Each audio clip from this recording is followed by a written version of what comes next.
Šefe, a šta radite? O, to je crvena paprika. Jako ljuta. Ne, neću to da radim. Plašim se. Ali moram spremiti picu. Dobro, iskoristit ću ovaj način. Sve mi gori u ustima. Ne! Moja pizza je izgorela. Ajoj, nije mi dobro. Lindsay, šta je s tobom? O, ne. Diži se, drugarice. O, moja pizza je već spremna. Vreme da se vadi. Izgleda baš dobro. Da, može da prođem. Jedva čekam da šef proba. Šefe?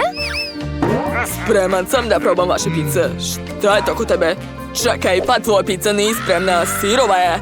A šta je kod Lindsay? O ne, tvoja pizza je potpuno